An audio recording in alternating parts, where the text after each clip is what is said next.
Okay students, तो आज हम डिस्कस करेंगे PMC mock test number 4 for the year 2022।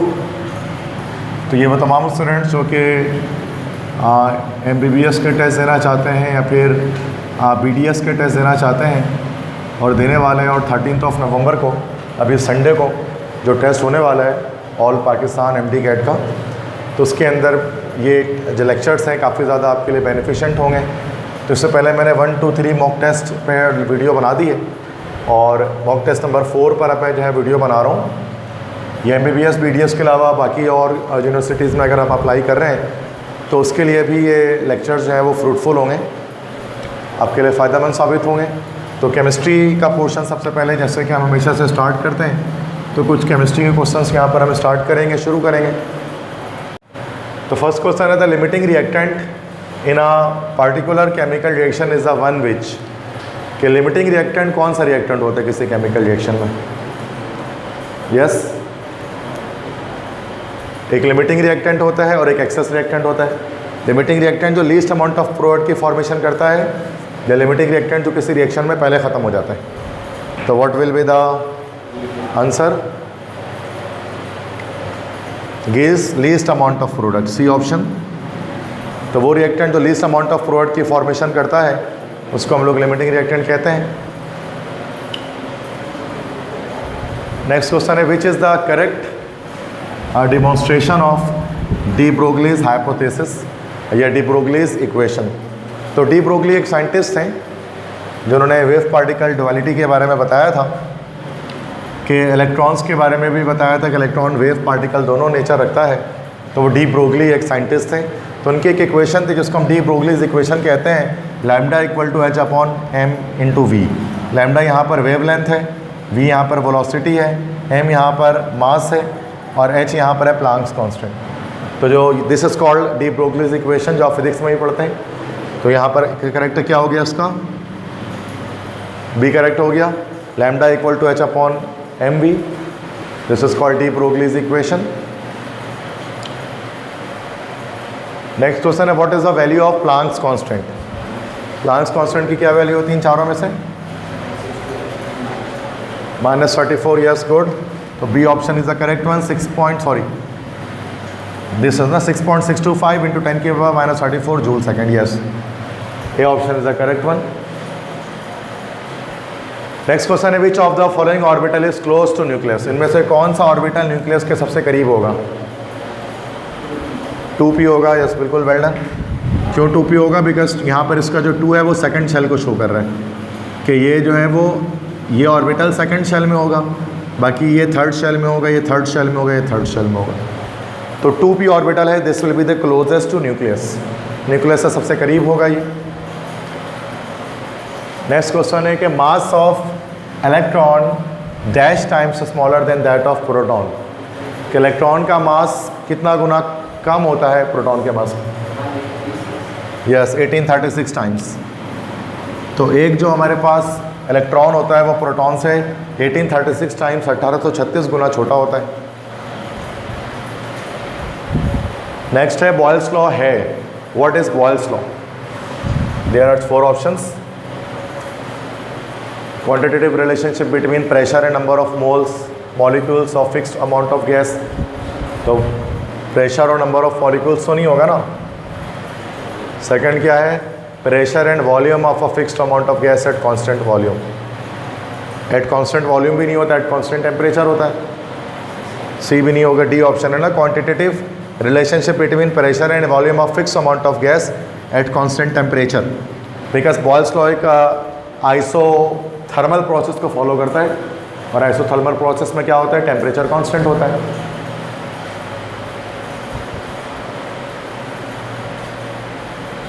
Standard temperature in Fahrenheit is dash. Fahrenheit में standard temperature कितना होता है?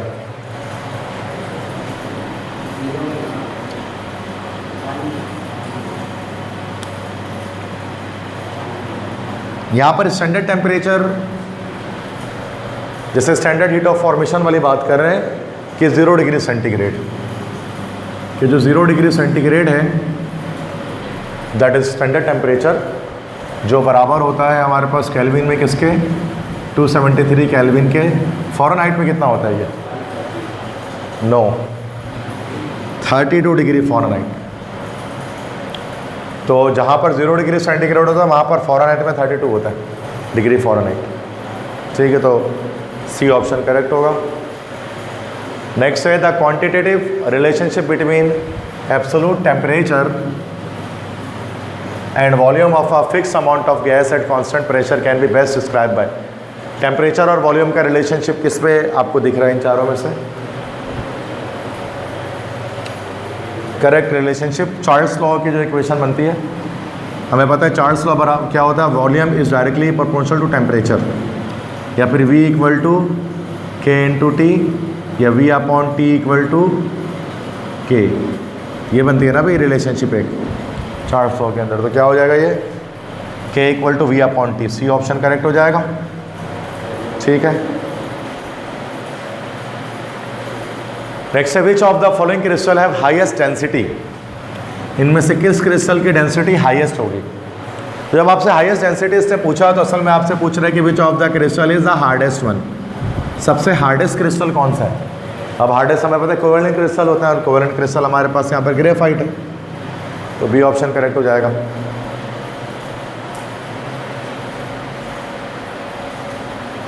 अगरचे डायमंड के मुकाबले में सॉफ्ट होता है ग्रेफाइट, बिकॉज ग्रेफाइट में 2 लेयर्स के बीच में गैप्स आते हैं ना, 3.35 एंगस्ट्रॉम का गैप होता है। नेक्स्ट है पॉलीमॉर्फ्स हैव सेम व्हाट। तो ये हर टेस्ट में ही इसका आ रहा है पॉलीमॉर्फिज्म। पॉलीमॉर्फिज्म क्या होता है कि एक कंपाउंड एक से ज़्यादा फॉर्म में एग्जिस्ट करें। जैसे बताया था ना CaCO3 कैल्शियम कार्बोनेट, अब ये 2 अलग अलग फॉर्म में एग्जिस्ट करता है। ये कैल्साइड भी होता है और ये आपके पास एरागोनाइट भी होता है। ये दोनों हमारे पास कैल्शियम कार्बोनेट है CaCO3। अब इनमें सेम क्या चीज़ होगी? स्ट्रक्चर अलग होगा, तभी तो पॉलीमॉर्फिज्म है। पॉलीमॉर्फिज्म का मतलब है कि एक कंपाउंड है, कंपाउंड एक हो और उससे कंपाउंड के डिफरेंट स्ट्रक्चर्स हों, तभी तो पॉलीमॉर्फ्स बनेंगे ना भाई। तो ये स्ट्रक्चर तो होगा ही नहीं। मेन चीज़ ये है एक chemical properties.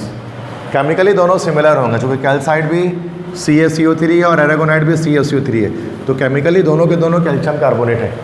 But physically difference इनके अंदर मौजूद है कि इनके जो शेप है, उनके जो क्रिस्टलाइन स्ट्रक्चर है वो डिफरेंट है। नेक्स्ट है which of the following solutions will act as buffer. इनमें से कौन सा बफर सॉल्यूशन के तौर पे एक्ट करेगा? बफर सॉल्यूशन 2 तरह के बताया था ना, एक एसिडिक बफर, एक बेसिक बफर। एक तो बताया था CH3COONA के साथ, सॉरी CH3COOH के साथ CH3COONA, एक ये बफर था, और एक था NH4OH के साथ NH4Cl। बता अगर स्ट्रॉन्ग, अगर वीक एसिड है तो इसका स्ट्रॉन्ग बेसिक सॉल्ट, अगर वीक बेस है तो स्ट्रॉन्ग एसिडिक सॉल्ट। अब देखो HNO2 NNNO2, HNO2 हमारे पास तो स्ट्रॉन्ग आ गया, स्ट्रॉन्ग एसिड तो चाहिए ही नहीं। HCl या एक वीक एसिड चाहिए ना, HNO3, HCl, HNO3 और NaOH। यहाँ पर तो सारे के सारे स्ट्रॉन्ग आ रहे हैं हमारे पास ना, HCl भी, HNO3 भी और NaOH भी। HNO2 को अगर हम देखें तो ये हो सकता है, HNO2 हमारे पास होता है nitrous acid, this is nitrous acid. अब नाइट्रस एसिड क्या होता है? वीक एसिड होता है ये, तो वीक एसिड के साथ उसका एक स्ट्रॉन्ग बेसिक सॉल्ट है। HNO3 नहीं है ये, this is HNO3, this is called nitric acid. तो ये सारे स्ट्रॉन्ग एसिड्स हैं और स्ट्रॉन्ग बेस है, तो हमेशा वीक होना चाहिए एसिड या बेस बफर सॉल्यूशन बनाने के लिए। तो हमारे पास ए ऑप्शन करेक्ट हो गया। नेक्स्ट है the pH of solution can be kept constant by. इनमें से क्या जो है वो pH को मेंटेन रखता है किसी सॉल्यूशन के अंदर? क्या चीज़ pH को चेंज होने नहीं देती? This is buffer solution C। ये फर्स्ट ईयर चैप्टर नंबर 7 है ना, बफर सॉल्यूशन की डेफिनेशन ही होती है क्या, solution that resist the change in pH, pH के चेंज को जो रेजिस्ट करता है वो सॉल्यूशन हमारे पास कहलाता है बफर सॉल्यूशन, जो पीएच चेंज नहीं होने देता किसी भी कंपाउंड का। नेक्स्ट क्वेश्चन है common an effect finds it's extensive application in what. Common an effect का क्या सबसे ज़्यादा इस्तेमाल है, कहाँ पर इस्तेमाल किया जाता है कॉमन एन इफेक्ट? तो ये आपका फर्स्ट ईयर चैप्टर 6 में आता है कॉमन एन इफेक्ट। इसको क्वांटिटेटिव एनालिसिस के अंदर इस्तेमाल करते हैं। क्वांटिटेटिव एनालिसिस जैसे कि आपने सेकेंड ईयर में क्या होगा, सॉल्ट एनालिसिस। तो सॉल्ट एनालिसिस के अंदर आपने प्रेसिपिटेशन की होगी डिफरेंट सॉल्ट्स की, डिफरेंट सॉल्ट प्रेसिपिटेट हो जाते थे जिससे अलग अलग कलर अपीयर होते थे, तो वो हमारे पास कॉमन एन इफेक्ट की वजह से होता था। तो कॉमन एन इफेक्ट को जो है वो क्वांटिटेटिव एनालिसिस के लिए नहीं, क्वालिटेटिव, गलत हो गया, मुझे लगा क्वालिटेटिव है ये, तो ए नहीं होगा। फिर क्या होगा हमारे पास, डी, सॉल्ट एनालिसिस। अब जो सॉल्ट एनालिसिस होता है this is not quantitative, this is qualitative analysis, जिसमें हम एलिमेंट्स वगैरह को डिटेक्ट करते हैं। क्वांटिटेटिव एनालिसिस तो टाइट्रेशन हो जाएगा हमारे पास, जिसमें हम कंसंट्रेशन वगैरह बताते हैं। तो इसके लिए कॉमन एन इफेक्ट का बड़ा इस्तेमाल है। सेकेंड ईयर के प्रैक्टिकल्स में आप सब ने इसको इस्तेमाल किया होगा बहुत ज़्यादा। सॉल्ट एनालिसिस के अंदर कॉमन एन इफेक्ट को NaOH अक्सर डालते थे जिससे प्रेसिपिटेट आउट हो जाता था। Blue PPT, green PPT, brown PPT, अलग अलग पीपीटी याद करते थे, येलोइश कलर की, डिफरेंट टाइप की। नेक्स्ट क्वेश्चन है प्रोडक्ट और रिएक्टेंट का रेशो दिया हुआ है, कम दोनों के कंसंट्रेशंस का। ये असल में आ गया हमारे पास first year chapter number 6 chemical equilibrium. कह रहे हैं कि प्रोडक्ट और रिएक्टेंट का रेशो है Kc की वैल्यू 2.5 है for a reaction at equilibrium, what does it mean? देखो अगर Kc की वैल्यू बहुत बड़ी है, मतलब देखो concentration of product upon concentration of reactant, इसकी वैल्यू 2.5 आ रही है। 1 से अगर बड़ी आ रही है ना, इसका मतलब प्रोडक्ट ज़्यादा है, ये ज़्यादा है और ये कम है ना, इसका मतलब यही हुआ। तो प्रोडक्ट की अमाउंट ज़्यादा है इक्विलिब्रियम पर, तो क्या ऑप्शन हो जाएगा? A option, products are more than reactants, simple. मतलब 1 से बड़ी ना, ऐसी कॉमन सेंस देख लो ना कि अगर मान लेते हैं प्रोडक्ट दोनों अगर दोनों 10-10 होता तो कितना आता है? ये 1 आता ना। अगर ये 20 आ जाए और ये 10 हो जाए तो कितना हो जाएगा ये? तो ऊपर वैल्यू नोमिनेटर में बड़ी होगी तब तो जाकर फिर जो ओवरऑल वैल्यू बड़ी आएगी ना, 1 से बड़ी आएगी। ठीक है,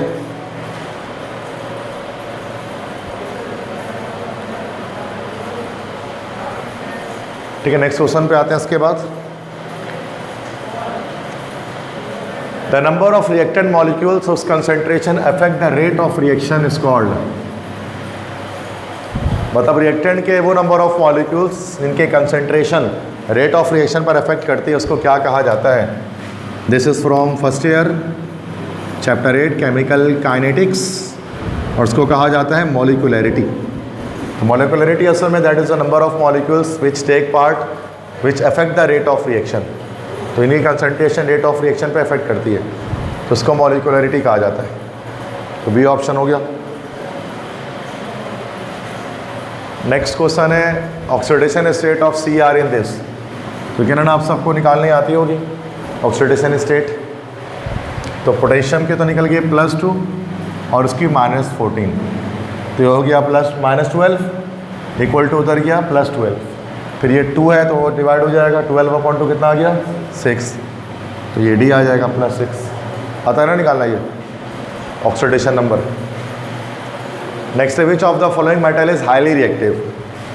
इनमें से कौन सा मेटल हाईली रिएक्टिव होगा? यस, लिथियम होगा। Yes, why lithium is highly reactive because it belongs group 1A और 1A ग्रुप, या फिर हम कह सकते हैं अल्कली मेटल्स। और अल्कली मेटल्स के बारे में पता है कि all the alkali metals are highly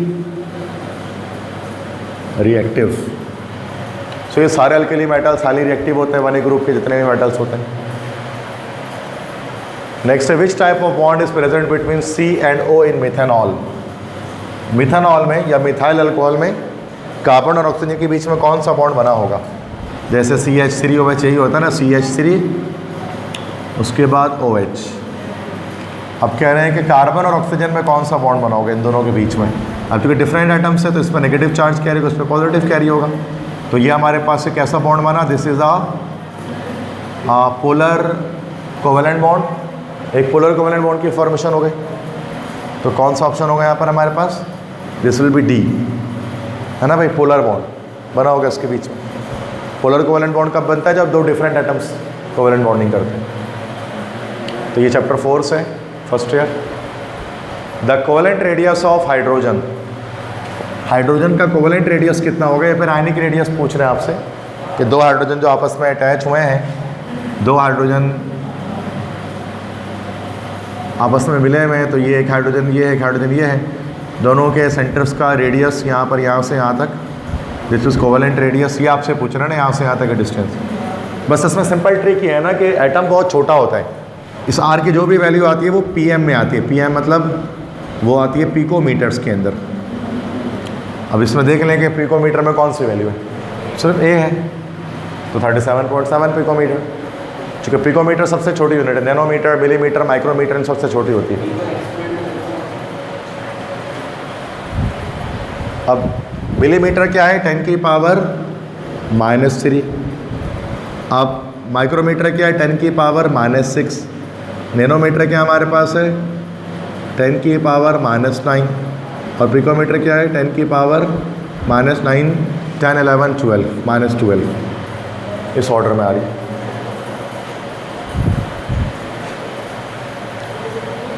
select among the following that has the trigonal pyramidal geometry. इनमें से किस मॉलिक्यूल का स्ट्रक्चर ट्राइगोनल पिरामिडल है, मतलब पिरामिड जैसा है? यस, NH3 का स्ट्रक्चर है। NH3 आप जानते हैं, this gas is called ammonia gas. अगर अमोनिया का स्ट्रक्चर आप बनाते हैं तो किस तरह से बनाते हैं इसको? नाइट्रोजन लेते हैं, फिर 3 हाइड्रोजन इस तरह से बनाते हैं ना, और एक लोन पेयर आ रहा होता है यहाँ पर आपके पास। तो यहाँ पर अगर आप देखेंगे तो इसके अंदर बॉन्ड पेयर कितने हैं? तो बॉन्ड पेयर इसके अंदर हमारे पास सेंट्रल एटम में 1, 2, 3 बॉन्ड पेयर हैं। और लोन पेयर कितना है इसके पास है? लोन पेयर 1 है ना, सिर्फ 1 लोन पेयर है। 3 बॉन्ड पेयर 1 लोन पेयर हो तो फिर ये पिरामिडल स्ट्रक्चर आता है, और इसको हम valence shell electron pair repulsion theory कहते हैं, वेस्पर्ड थ्योरी। तो 3 बॉन्ड पेयर और 1 लोन पेयर हो तो यहाँ पर स्ट्रक्चर हमारे पास होता है ट्राइगोनल पिरामिडल। पिरामिड जैसा होता है। जब आप इसका स्ट्रक्चर ड्रॉ करते हैं तो इस टाइप का होता है ना, नाइट्रोजन फिर हाइड्रोजन हाइड्रोजन, बनाया ऐसा स्ट्रक्चर। अमोनिया का इस टाइप का होता है ना भाई। और ये जो बॉन्ड एंगल आ रहा होता है ये वाला, दिस इज 107 डिग्रीज। नेक्स्ट है the name of common ore from which aluminium can be extracted is called. Yes, bauxite. Well done भाई। बॉक्साइट ओर से हम एल्यूमिनियम को एक्सट्रैक्ट करते हैं। This is the chief ore of aluminium. इसका formula होता है Al2O3.NH2। ठीक है, this is the ore of bauxite. Bauxite ore कहलाता है ये। एल्यूमिनियम का सबसे ज़्यादा इसी से निकाला जाता है। नेक्स्ट है which of the following does not react with water even at red hot temperature. इनमें से कौन सा वाटर के साथ रिएक्शन नहीं करेगा कभी भी? देखो टॉप से बॉटम जब जाते हैं हमें पता है, देखो beryllium, magnesium, calcium, strontium, barium. तो अब हम टॉप से बॉटम जाते हैं ना पीरियोडिक टेबल में, तो जो रिएक्टिविटी है,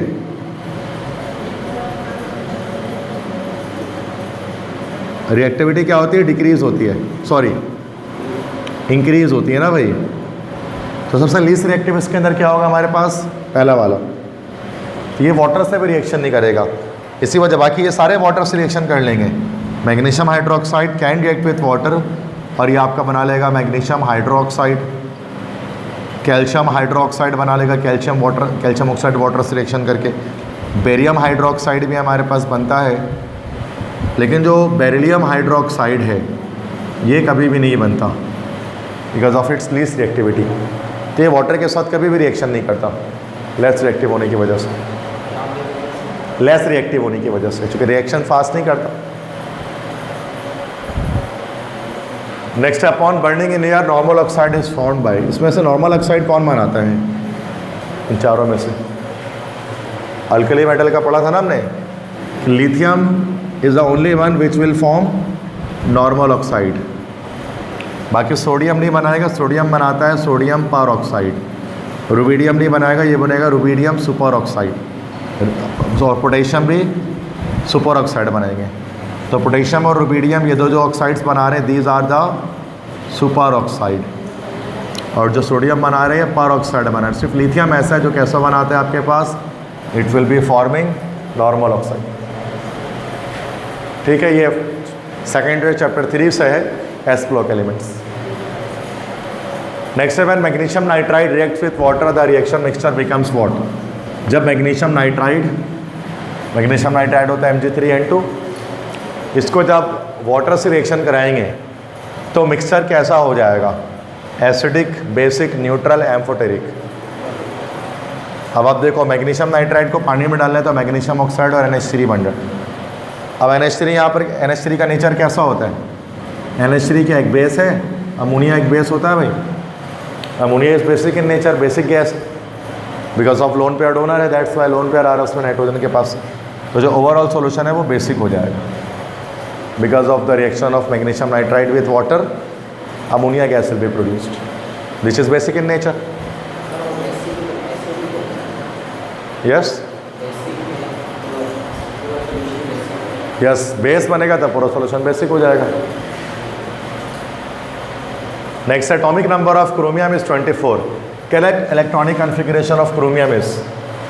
अब क्रोमियम में पता है कि आखिरी में इसमें, ठीक है, 4s2 3d4 आ रहा होता है, लेकिन हम क्या करते हैं, स्टेबल करने के लिए 4s1 3d5 कर ले। तो 3d5 4s1, 3d5 4s1, ये क्या हो गया? ए ऑप्शन करेक्ट हो गया। और AR आर्गॉन मतलब पीछे से उसको आर्गॉन तक पहुंचा के आगे बढ़ाया गया। एटॉमिक नंबर 20 के बाद आगे बढ़ा रहे हैं, 18 के बाद, सॉरी। नेक्स्ट है, which element shows maximum oxidation state? कौन सा element maximum oxidation state show कर सकता है? सबसे ज़्यादा इन चारों में से Mn इज मैंगनीज। मैंगनीज की ऑक्सीडेशन स्टेट सबसे ज़्यादा होती है। मैंगनीज आपको Mn जो है वो आपको +7 तक मिल सकता है, लेकिन ऐसा नहीं। कॉपर आपको बहुत ज़्यादा +1 और +2 मिलेगा। जिंक आपको सिर्फ +2 मिलेगा। क्रोमियम हद से हद +6 तक जा सकता है, लेकिन मैंगनीज जो है वो +7 तक जा सकता है। तो सबसे हाईएस्ट ऑक्सीडेशन स्टेट हमारे पास मैंगनीज रख सकता है। ठीक है, नेक्स्ट क्वेश्चन है, fuels with higher octane number can be produced by. High octane number वाले फ्यूल कैसे प्रोड्यूस किए जा सकते हैं? जिसकी एफिशिएंसी ज़्यादा हो। यस, रीफॉर्मिंग करके। जब रीफॉर्मिंग करते हैं तो ऑक्टेन नंबर इंक्रीज हो जाती है, ब्रांचिंग हो जाती है ना, ये पढ़ा होगा सिंपल। नेक्स्ट है, halogenation of alkane in sunlight is example of.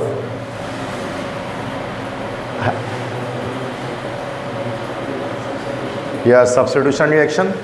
जब अल्केन्स की हैलोजिनेशन करते हैं तो फोटोकेमिकल रिएक्शन होता है, सब्स्टिट्यूशन करता है अल्केन हमेशा, और अल्कीन्स अल्काइंस एडिशन करती हैं। नेक्स्ट क्वेश्चन है, which of the following process gives benzene sulphonic acid from benzene? इसमें से किस प्रोसेस से बेंजीन सल्फोनिक एसिड मिलेगा? सल्फोनेशन से मिलेगा, बिल्कुल। जब सल्फोनेशन की जाएगी बेंजीन की तो हमारे पास बेंजीन रिंग के साथ SO3H अटैच हो जाएगा। This is called benzene sulphonic acid. तो ये सल्फोनेशन कहलाती है process. This is an electrophilic substitution reaction. Next है, aldol products upon heating undergoes.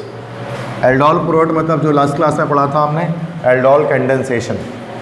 तो जो एल्डोल कंडेंसेशन होती है जिसमें कीटोन वगैरह का रिएक्शन हम किससे करा रहे होते हैं, उसमें लाइक NaOH से करा रहे होते हैं, तो एक एल्डोल बनता है। एल्डोल से मुराद क्या होता है कि ऐसा कंपाउंड बनता है जिसके अंदर एल्डिहाइड भी होता है और अल्कोहल भी होता है। बनाता है ऐसा कंपाउंड, एक एल्डिहाइड और अल्कोहल का मिक्सचर बनाता है एल्डोल। तो एल्डोल कंडेंसेशन को जब हीट करते हैं तो क्या होता है, उससे वाटर मॉलिक्यूल इजेक्ट हो जाता है H2O। तो उसके असल में क्या हो जाती है, डिहाइड्रेशन। डिहाइड्रेशन का मतलब क्या होता है, डिहाइड्रेशन के मतलब होते हैं एलिमिनेशन ऑफ H2O। H2O का एलिमिनेट हो जाए। नेक्स्ट क्वेश्चन है which of the following gas is produce during the reaction of carbonates and bicarbonates with carboxylic acid. कि कार्बोक्सिलिक एसिड है जो है, जैसे एक एसिटिक एसिड है, इसके रिएक्शन अगर हम किसी कार्बोनेट से करा देंगे, सोडियम कार्बोनेट से, तो कौन सी गैस प्रोड्यूस हो रही है हमारे पास? CO2 प्रोड्यूस हो रही है। तो कौन सी गैस प्रोड्यूस हो गई भाई? A option. दिस विल भी कार्बन डाइऑक्साइड गैस जो प्रोड्यूस होगी, वो इक्वेशन मैंने लिख दिया, आप देख सकते हैं। नेक्स्ट है the repetition of faces, angles and edges of a crystal when it is rotated to 360 degrees angle is called. मतलब repetition of face edge crystal की, तो ये सिमेट्रिकल आती है ना भाई, मूव करने पे एक जैसा ही मॉलिक्यूल लगे। जैसे क्यूबिकल सिस्टम है तो उसमें सिमेट्रिकल पाई जाती है, सिमेट्री उसके अंदर एक है। क्यूब को आप जैसे भी घुमा दो वो सेम एक ही जैसा लगेगा। परफेक्ट क्यूब अगर हो तो सारे साइड्स एक जैसे होंगे। नेक्स्ट है which of the following properties about isomorphs is true. Isomorph के बारे में कौन सी चीज़ सही है? आइसोमॉर्फ किससे कहते हैं? आइसो मतलब होता है सेम, और मॉर्फ के मतलब होता है स्ट्रक्चर। दो अलग अलग कंपाउंड के सेम स्ट्रक्चर आ जाए दैट इज कॉल्ड आइसोमॉर्फिज्म। जैसे NaF या NaCl, दोनों का स्ट्रक्चर क्यूबिक होता है, तो ये दोनों हमारे पास आइसोमॉर्फ्स हैं। Have different physical properties, yes, नहीं, फिजिकली तो सेम है दोनों, क्योंकि दोनों के शेप सेम आ रहे हैं।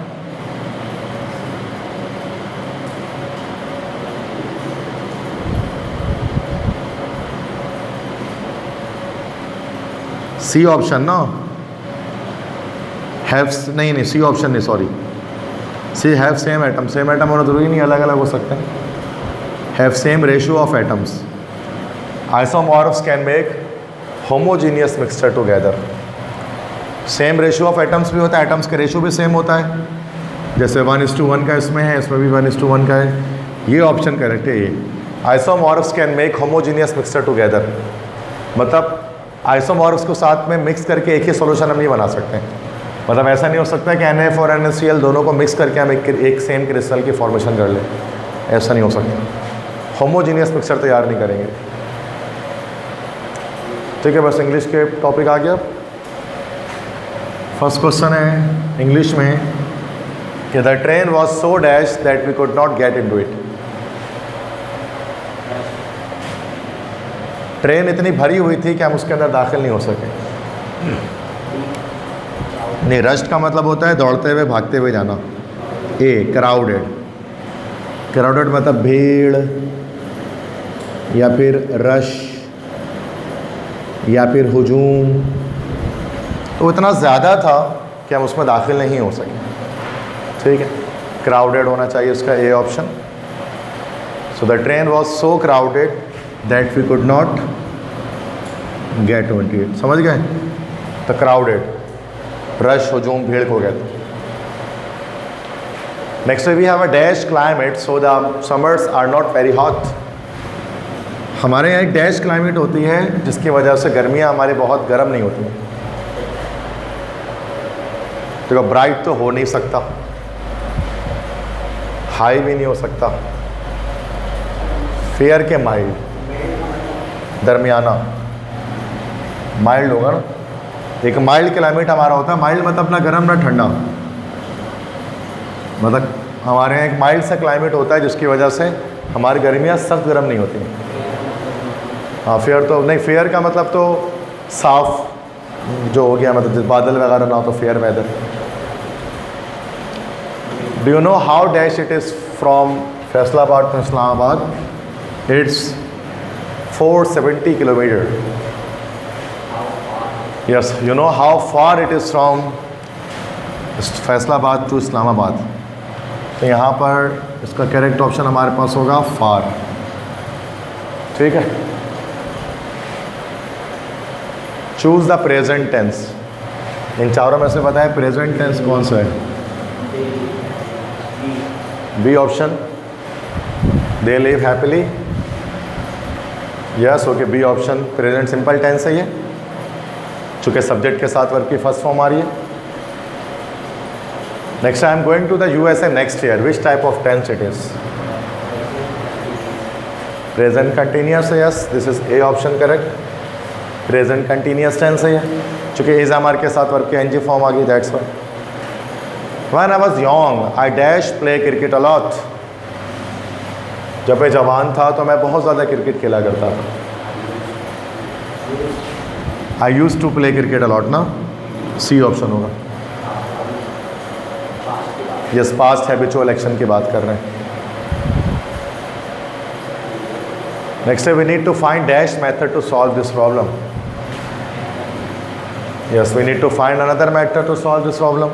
हमें कोई दूसरा तरीका ढूंढना पड़ेगा इस मसले को हल करने के लिए.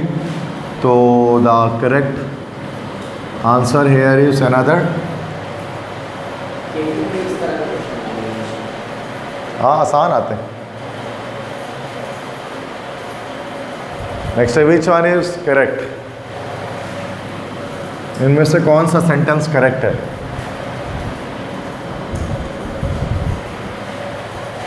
चेक करें. There are 4 sentences.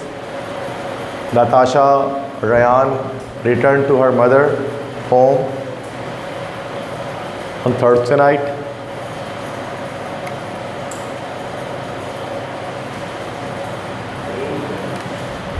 Mother home तो नहीं होगा ना, मदर्स होम होगा, अम्मी के घर. ये तो गलत है. बी है Natasha Ryan return to her mother's home on Thursday night. हो सकता है भी. सी है Natasha Ryan return to hers mother's home. नहीं, हर्स मदर्स तो नहीं हो सकता. Natasha Ryan return her mother's, नहीं, रिटर्न के साथ टू आए, return home.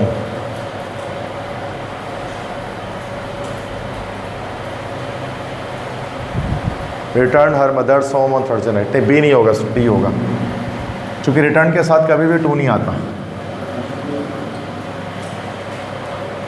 He has return home, return to home नहीं होगा ना, तो this will be, D will be correct one.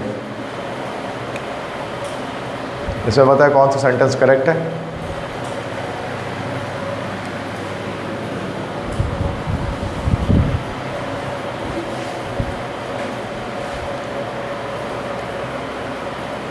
hundreds year ago, तो ये तो होगा नहीं. 100 years ago, boys from this school had fought against the French.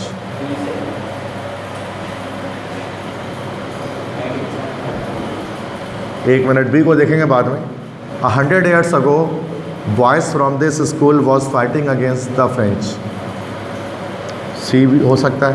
D 100 years ago, boys from this school were fighting. Boys from this school were. C तो नहीं हो सकता, was, चूँकि बॉयज़ आ गया ना. ओके, सी या डी. देखो, एगो जब आ गया ना, जब एगो आ गया तो ये पास्ट का टेंस, पास्ट परफेक्ट नहीं आएगा. हेड जो है ना, हेड आपको पास्ट परफेक्ट शो कर रहा है, जैसे हेड के साथ वर्ब की थर्ड फॉर्म आ गई. यहाँ पर एगो नहीं आता, फिर ये आता है बिफोर. एगो नहीं आएगा, ठीक है. तो बी नहीं, डी करेक्ट है. 100 years ago, boys from this school were fighting against French.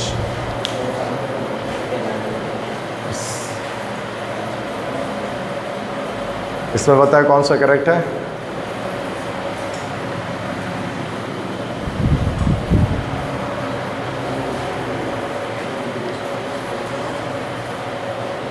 Norma did not agree on Mr. Stewart to. Norma did not agree on, agree upon, agree with. Agree on और agree with होता है, तो सी या D correct होगा. Agree के साथ हमेशा with आता है, तो Norma did not agree with, तो डिड नॉट अग्रीड आ गया. ये डिड नॉट जब आता है तो वर्ब की सेकंड फॉर्म को फर्स्ट फॉर्म में चेंज करते हैं, तो डी भी गलत हो गया, सी करेक्ट है. Norma did not agree with mister Stewart to have the button unit brought back. Yes, spotting error में एरर स्पॉट करना है. नेक्स्ट क्वेश्चन है, what are you doing dash the afternoon. इस दोपहर तुम क्या कर रहे हो? What are you doing during the afternoon. नहीं, इन द आफ्टरनून ना, इन आएगा. तुम दोपहर में क्या कर रहे हो, दौरान की ज़रूरत ही नहीं है. तो what are you doing in the afternoon, दोपहर में तुम क्या कर रहे हो. नेक्स्ट क्वेश्चन है all the boys still swimming dash the pool.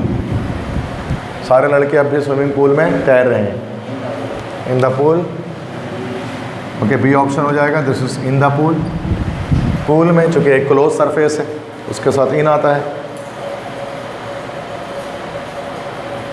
I will show you a picture dash the plane. मैं तुम्हें मैं तुम्हें एक महल की तस्वीर दिखाऊंगा। Yes, of the palace. B option होगा I will show you a picture of the palace. Place मतलब होती है जगह। प्लेस है ना, प्लेस के मतलब तो कोई जगह है। और पैलेस का मतलब होता है महल। ये फर्क है। Okay, this is the last question.